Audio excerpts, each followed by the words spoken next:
Friedrich Nietzsche, la Gaia Ciencia o la ciencia jovial. 10. Una especie de atavismo. De referencia entiendo a los hombres excepcionales de una época como súbitos retoños que emergen de culturas pasadas y de sus fuerzas, en cierto modo como el atavismo de un pueblo y de una urbanidad. De esta manera hay en ellos algo que realmente aún cabe entender.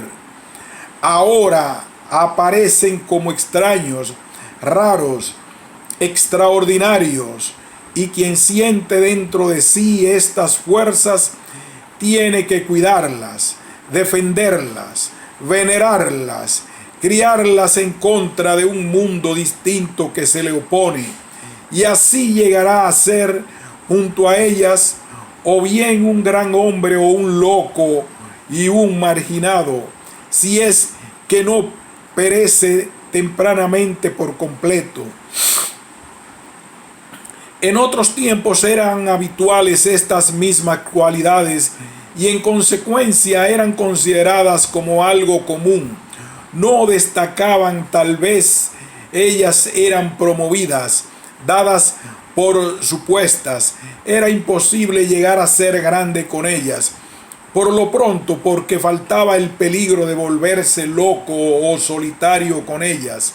Las generaciones y castas que conservan a un pueblo son especialmente aquellas en las que acontecen tales parecidos con los viejos instintos, mientras que no existe ninguna probabilidad para tales atavismos cuando cambian demasiado rápidamente las razas, hábitos, estimaciones de valor. Con respecto a las fuerzas de la evolución de un pueblo, el tempo, ritmo, es tan importante como en la música. En nuestro caso es absolutamente necesario un andante en la evolución, como un tempo de un espíritu apasionado y pausado, y la especie es efectivamente el espíritu de las generaciones conservadoras. La conciencia. La claridad sobre sí mismo es el último y más tardío desarrollo de lo orgánico, y por consiguiente lo menos acabado y menos fuerte en él. De la claridad sobre sí mismo proceden innumerables equivocaciones que hacen que un animal, un hombre, perezca antes de lo que sería necesario, sobrepasando el destino. Como dice Homero, si la asociación de los instintos conservadores no fuese tan extraordinariamente poderosa, si no sirviera en su totalidad como reguladora, la humanidad habría sucumbido debido a sus juicios trastornados y a su fantasear con los ojos abiertos, debido a su carencia de fundamentos y credulidad. En resumen, debido precisamente a su claridad sobre sí misma, o más bien, sin aquella hace mucho tiempo que ésta ya no existiría más. Antes que una función se haya formado y madurado, es un peligro del organismo. Está bien que se la tiranice abiertamente por tanto tiempo. De esa manera se tiranizará abiertamente la claridad sobre sí mismo, y no en último término, porque el orgullo de hacerlo. Se piensa que aquí está el núcleo del hombre, lo permanente, lo eterno, útil, último y más originario en él. Se considera a la claridad sobre sí mismo como una firme magnitud dada. Negad su crecimiento, sus intermitencias, tomadla como unidad del organismo. Esta risible sobreestimación y desconocimiento de la conciencia tiene como consecuencia la gran utilidad de que con ello se ha impedido su formación demasiado rápida, debido a que los hombres creyeron tener ya claridad sobre sí mismos hicieron pocos esfuerzos por adquirirla, e incluso ahora no sucede de manera diferente. Continúa siendo una tarea completamente nueva, que precisamente ahora comienza a alborear ante los ojos del hombre y es apenas perceptible con nitidez. Hacerse cuerpo con el saber y hacerlo instintivo. Una tarea que será vista solamente por aquellos que han entendido que hasta ahora solo nuestros errores se habían hecho cuerpo y que toda nuestra claridad sobre nosotros mismos se remite a errores. Acerca de la meta de la ciencia, que la meta final de la ciencia sería procurarle al hombre el mayor placer posible y el menor desplacer posible. ¿Qué sucedería si el placer y el desplacer estuviesen anudados con un cordón de tal manera que quien quiera tener lo máximo posible de uno habrá de tener también lo máximo posible del otro? Y que quien quiera aprender los gritos de júbilo del alto cielo, también ha de estar preparado para en el desconsuelo de la muerte.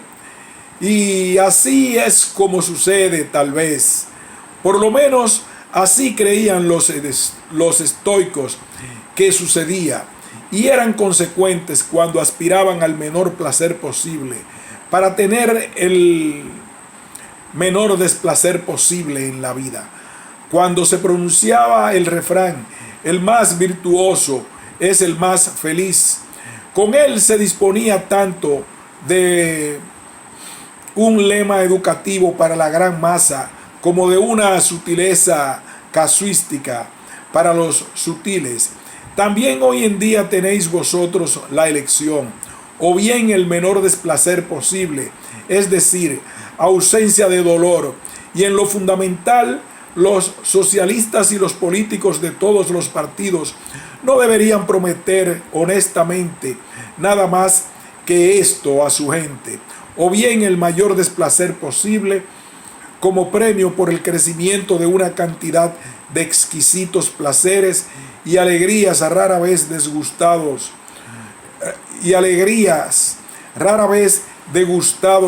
hasta ahora. Si os decidís por el primero, entonces queréis reducir y disminuir lo doloroso en el hombre. Luego tendríais que reducir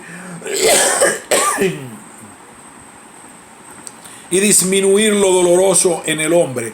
Luego tendríais que reducir y disminuir también su capacidad para la alegría. De hecho, con la ciencia se puede promover tanto una como otra meta. Tal vez ella es actualmente más conocida por su fuerza para quitarle al hombre su alegría y hacerlo más frío, estatuario, estoico.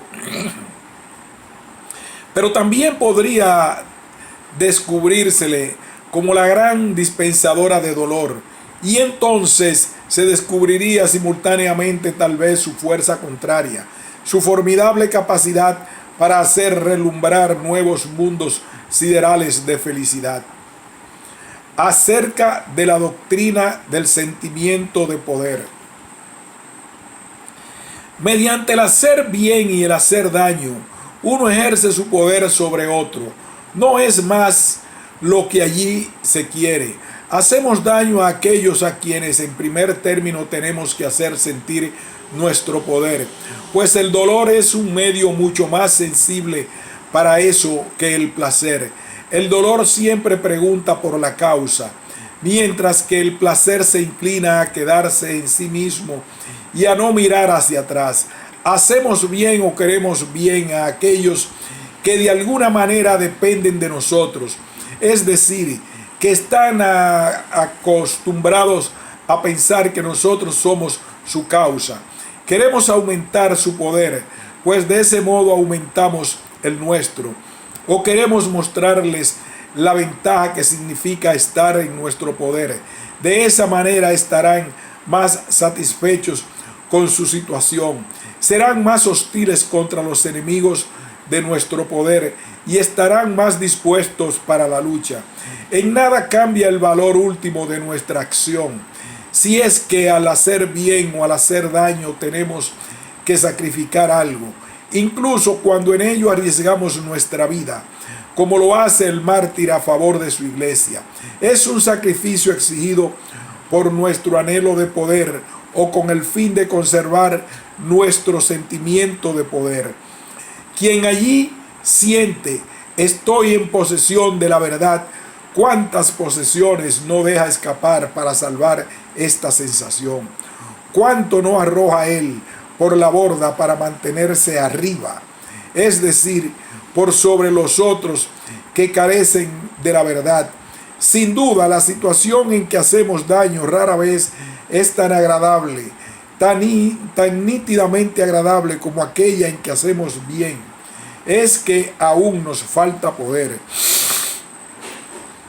O delata el disgusto causado por esta pobreza. Trae consigo nuevos peligros e inseguridades para nuestra actual posesión de poder y nubla nuestro horizonte con perspectivas de venganza, escarnio, castigo, fracaso. Solo para los hombres más excitables y codiciosos que poseen el sentimiento de poder puede ser plenamente placentero estampar el sello del poder sobre lo que se le opone. Para aquello a quienes la visión de lo ya sometido, como es el objeto del bien querer, significa carga y aburrimiento. Depende de cómo está acostumbrado uno a condimentar su vida. Es un asunto de gusto. Que cuando se quiera acrecentar el poder, se prefiera hacerlo lenta y repentinamente, segura o peligrosa y osadamente. Siempre se busca este o aquel condimento de acuerdo con el propio temperamento. Para los seres orgullosos es algo despreciable, una presa fácil. Ellos experimentan un sentimiento de bienestar solo ante la vista de hombres inquebrantables que pudieran llegar a ser sus enemigos, así como ante la vista de toda posesión difícilmente asequible. A menudo son duros frente al que sufre, pues no está a la altura de su aspiración y orgullo, pero se muestran tanto más comprometidos frente a los iguales, con quienes sería honorable un combate y una lucha en todos los casos, si alguna vez se encontrara una oportunidad para ello. Bajo el sentimiento de bienestar de esta perspectiva, los hombres de la casta caballeresca se han acostumbrado a una selecta cortesía entre sí. La compasión es el sentimiento más agradable entre aquellos que son poco orgullosos y que no tienen ninguna perspectiva para realizar grandes conquistas. Para ellos la presa fácil y todo el que sufre es eso, es algo encantador. Se elogia la compasión como la virtud de la prostituta. Todo lo que se llama amor, codicia y amor, cuán diferente sentimos ante cada una de esas palabras, y sin embargo podría ser el mismo instinto nombrado dos veces. Una vez vilipendiado desde el punto de vista del que ya tiene, en el que el instinto se ha tranquilizado algo y que ahora teme por su haber. La otra vez desde el punto de vista del insatisfecho, el sediento, y que por eso es enaltecido como bueno. Nuestro amor al prójimo no es un impulso hacia una nueva propiedad, e igualmente nuestro amor por el saber, por la verdad y en general todo aquel impulso por las novedades. Paulatinamente nos volvemos hartos de lo antiguo, de lo poseído con seguridad, y extendemos nuevamente las manos.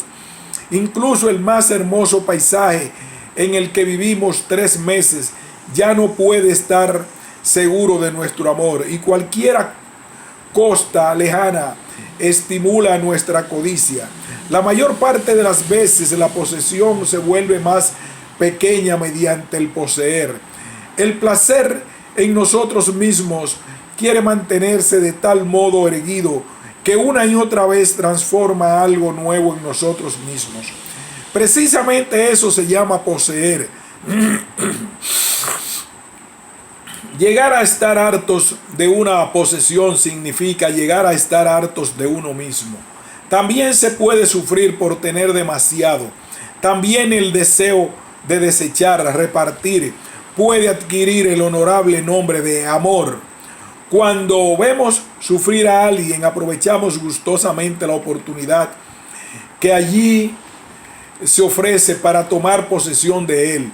Esto es lo que hace, por ejemplo, el bienhechor y compasivo.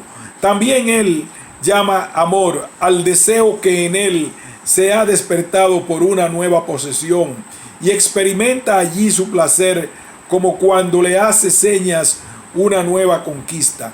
El amor sexual se delata con mayor claridad como impulso de propiedad.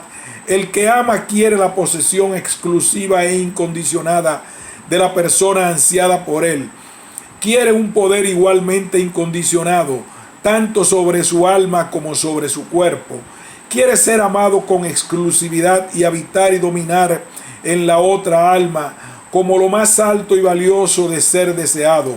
Si se considera que esto no quiere decir otra cosa más que excluir a todo el mundo de un precioso bien, felicidad y goce, si se considera que el que ama se esfuerza por el empobrecimiento y miseria de todos los otros competidores y quisiera convertirse en el celador de su dorado tesoro, como el más desconsiderado y egoísta de todos los conquistadores y explotadores, entonces cabe admirarse de que, de hecho, esta salvaje codicia e injusticia del amor sexual haya sido ennoblecida y divinizada hasta el punto en que ha acontecido en todos los tiempos, incluso que desde este amor se haya derivado el concepto amor con lo opuesto al egoísmo, mientras que precisamente es tal vez la expresión más desinhibida del egoísmo.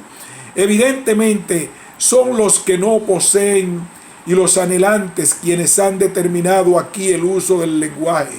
Sin duda siempre hubo muchos de estos, a quienes en este ámbito les fue concedida una gran posesión y saciedad.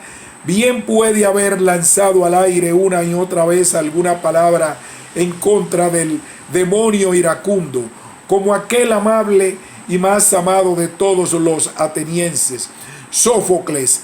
Pero en todo tiempo Eros se rió de tales maldicientes, precisamente porque siempre fueron sus más grandes preferidos.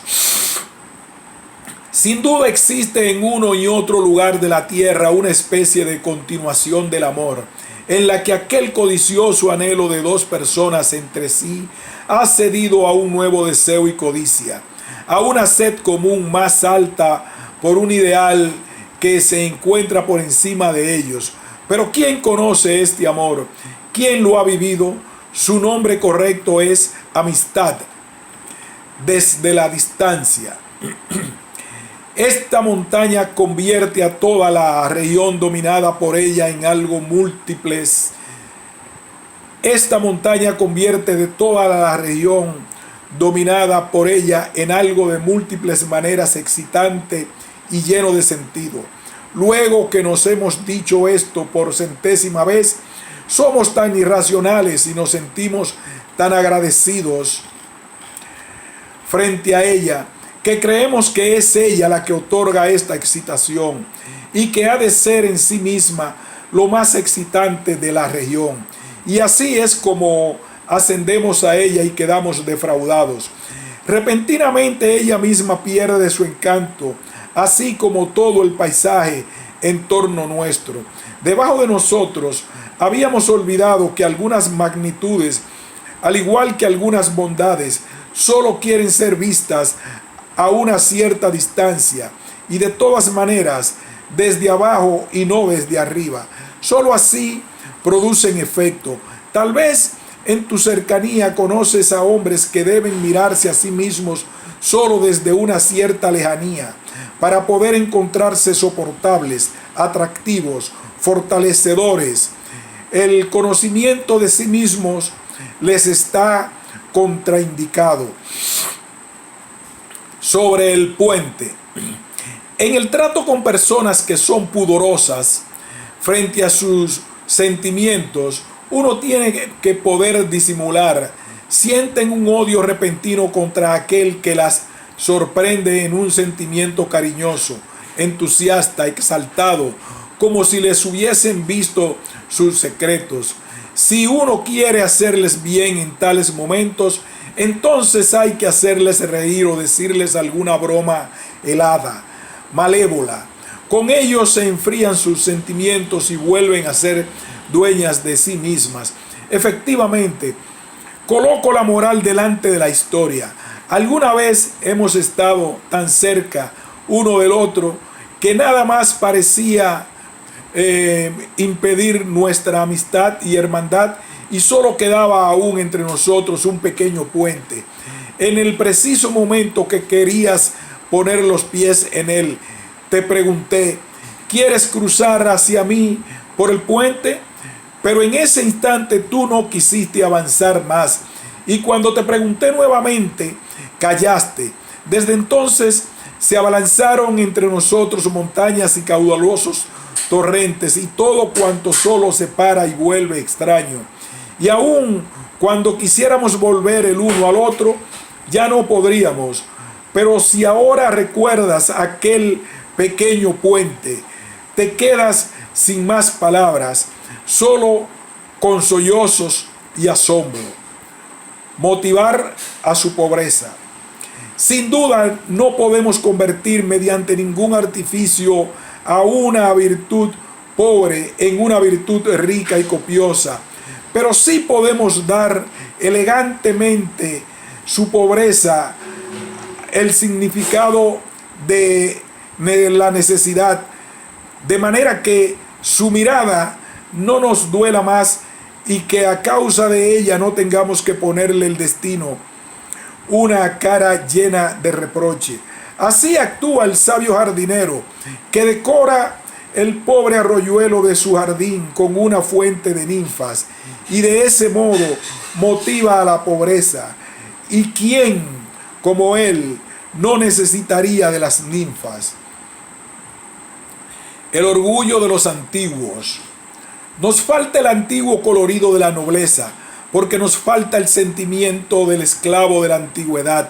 Un griego de noble estirpe encontraba tal cantidad de niveles intermedios y tal lejanía entre su altura y aquella última bajeza, que apenas si podía ver con alguna claridad aún al esclavo. Incluso Platón ya no lo veía plenamente. A nosotros nos sucede algo diferente. Habituados como estamos a la doctrina de la igualdad de los hombres, aun cuando no a la igualdad misma. Un ser que no puede disponer de sí mismo y que carece de ocio, de ninguna manera es valorado por nosotros como alguien despreciable. Tal vez de acuerdo a las condiciones de nuestro orden y actividad social. Hay demasiado de ese tipo de esclavitud en cada uno de nosotros, que es radicalmente distinta de aquellas de la antigüedad. El filósofo griego caminaba por la vida con el secreto sentimiento de que hay muchos más esclavos de los que se piensa, más precisamente que sería esclavo todo el que no fuese filósofo. Su orgullo se henchía cuando consideraba que también los más poderosos de la tierra se encontraban entre estos esclavos suyos. También este orgullo nos es ajeno e imposible. Ni siquiera metafóricamente tiene para nosotros la palabra esclavo toda su fuerza. La maldad.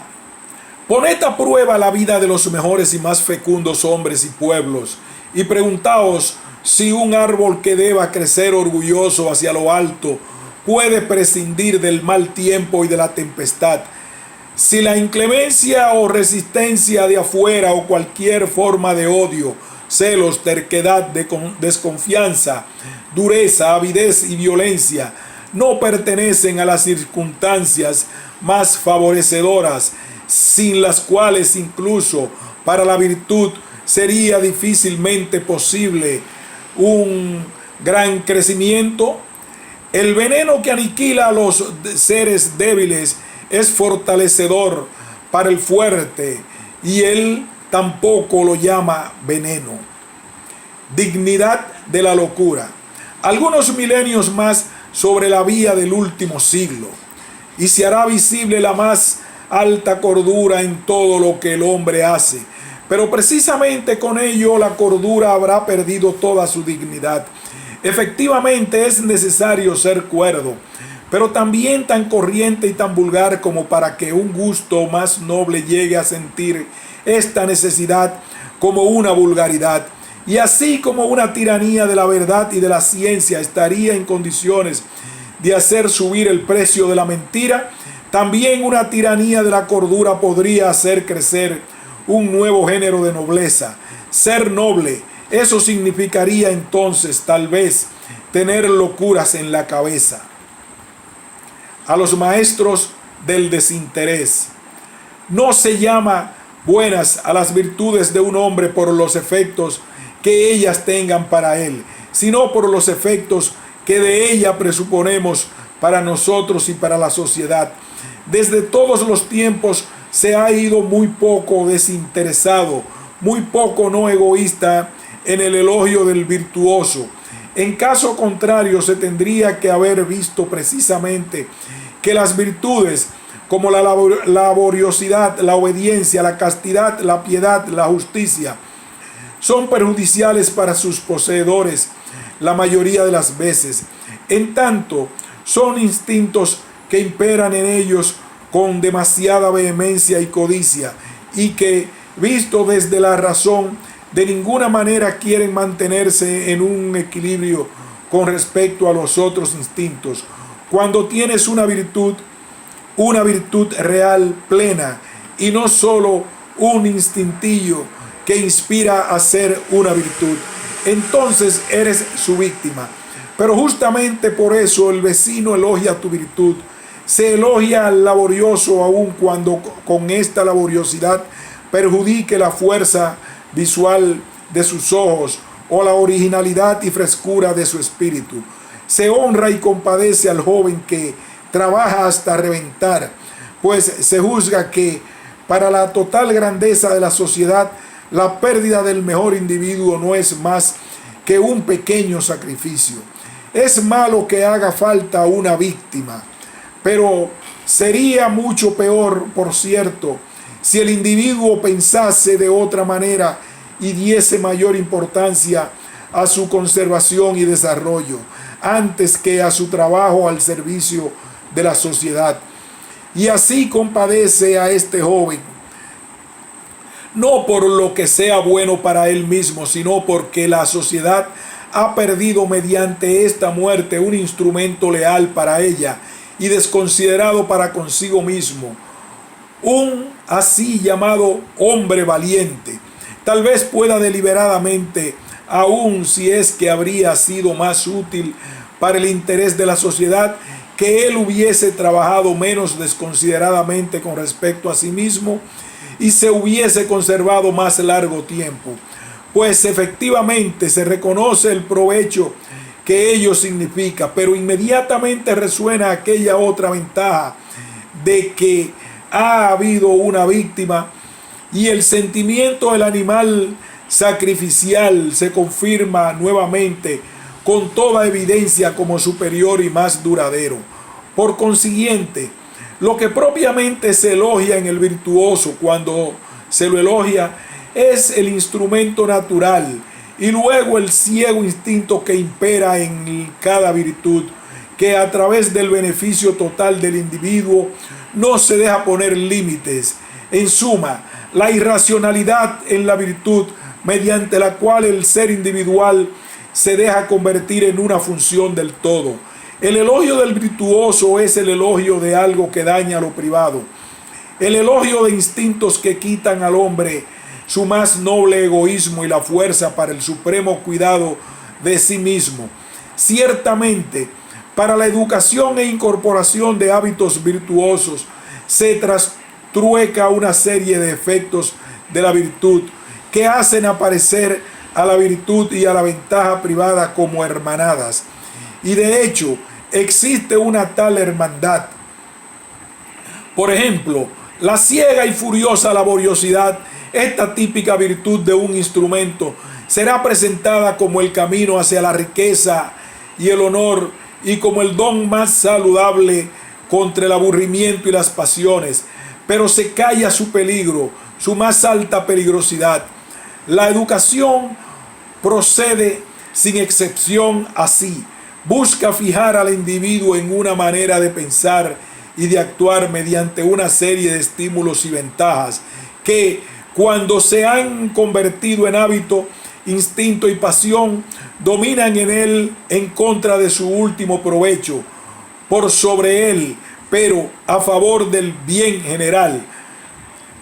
Con cuánta frecuencia veo que la ciega y furiosa laboriosidad efectivamente produce riqueza y honor, pero a la vez quita a los órganos la sutileza con la cual pudiera darse un goce de la riqueza y de los honores.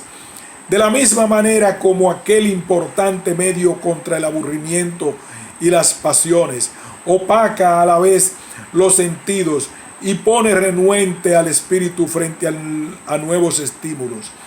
La más laboriosa de todas las épocas, nuestra época, no sabe qué hacer con su excesiva laboriosidad y su dinero, sino hacer cada vez más dinero y ser cada vez más laboriosa. Precisamente se necesita más genio para gastar que para ganar. Ahora bien, tendremos nuestros nietos. Si la educación tiene éxito, entonces cada virtud de un individuo es una utilidad pública y una desventaja privada, en el sentido de la más alta meta privada. Probablemente alguna forma de atrofia sensorio espiritual o incluso de aniquilamiento prematuro.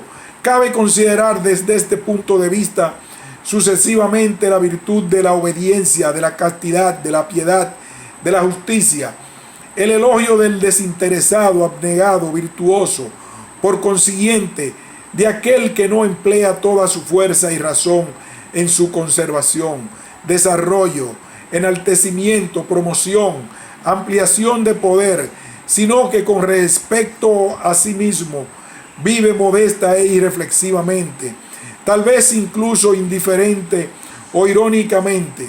Es un elogio que en ningún caso ha surgido del espíritu del desinterés.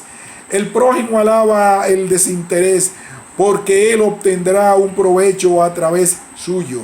Si el prójimo mismo pensara desinteresadamente, rechazaría aquella mengua de la fuerza, aquel perjuicio en favor suyo, trabajaría en contra del surgimiento de tal inclinación y, sobre todo, anunciaría especialmente su desinterés a través del hecho de que